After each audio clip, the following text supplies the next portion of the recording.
We are out of time. This is episode 6 of Science and Time Travel News. PaulaJedi is speaking. First off, I'd be really grateful if you liked this video and joined my YouTube channel. Make sure you don't miss a single episode. Go ahead, click likey. I know you can do it. Okay, good. Now, subscribe. Good doggy. And while you're at it, go ahead and check me out on Twitter at OuttaTime177. Now, if you haven't read the book Alas Babylon yet, you need to, because soon, in a few weeks, I'm going to be talking about a discovery I made from the book Mr. Atom, also by Pat Frank. You might want to go buy those books and read them before I talk about them, because this next episode is going to be pretty interesting. Humans are being backed up. Well, our DNA is going to be backed up and sent to space to preserve our species.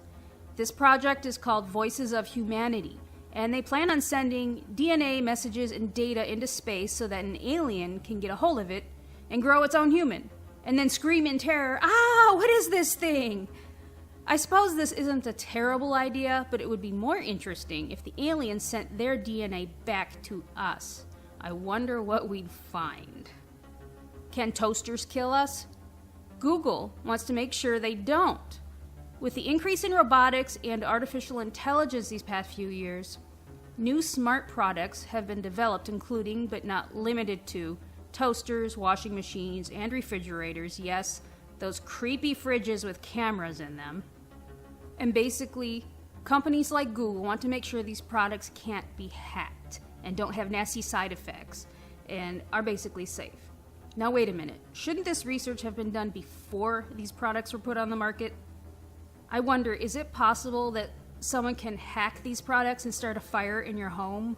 Or is that even possible with low voltage appliances? Something to think about.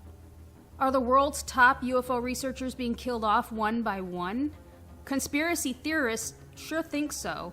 UFO and paranormal researcher Max Spear, I hope I'm saying that right, who claimed to be part of a government super soldier program, died in Poland recently. He was found dead in a friend's house.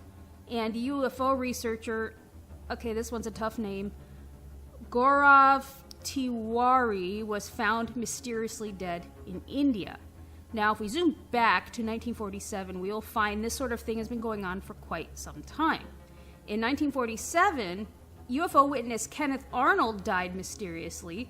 There are actually many more examples, but the one I find interesting is back in 1988 and the years surrounding it, 22 scientists, all of whom were involved with Reagan's Star Wars project, committed suicide. Yes, all 22.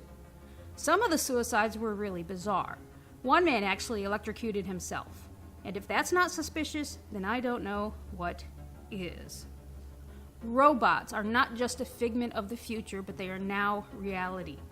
Artificial low-voltage muscle is being developed right now at the Harvard John A. Paulson School of Engineering and Applied Sciences.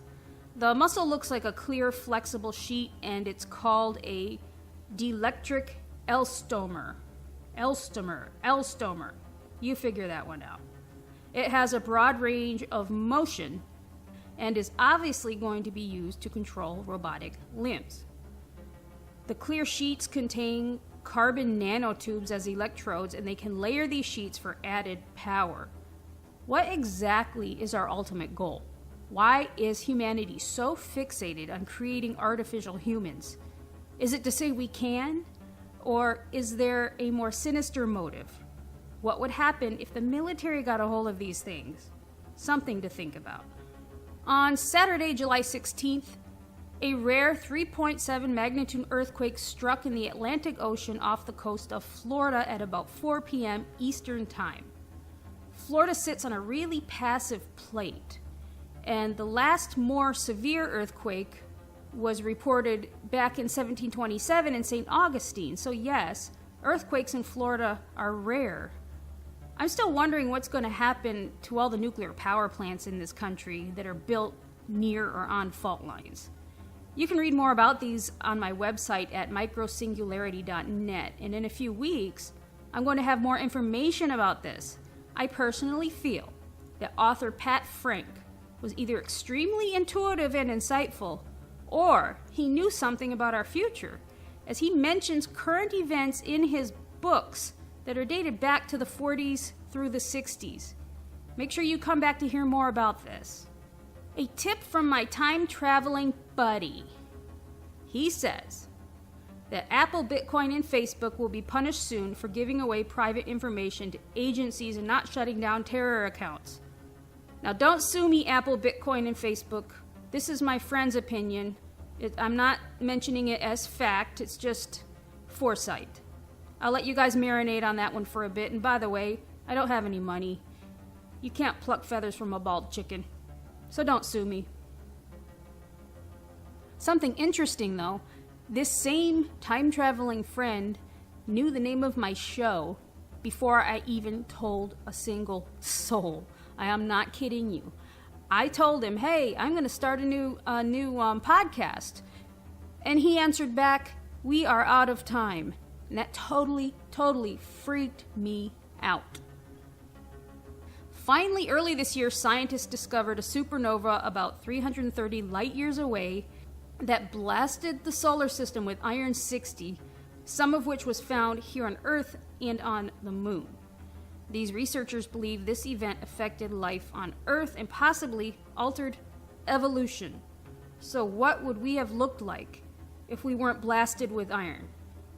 I heard another Doctor Who rumor. I heard that Peter Capaldi is going to leave Doctor Who and Matt Smith is going to return. This goes against all that we know about Doctor Who. The Doctor never comes back as the same looking man. So I don't know if this is a good thing or not. I do love Matt Smith. He's a great actor, but I just don't know how they're going to pull this off. We are out of time. Remember to add me on Twitter at outatime177 and subscribe to this YouTube channel. And if you enjoyed this episode, click like. See ya. Wouldn't want to be ya. Bye-bye.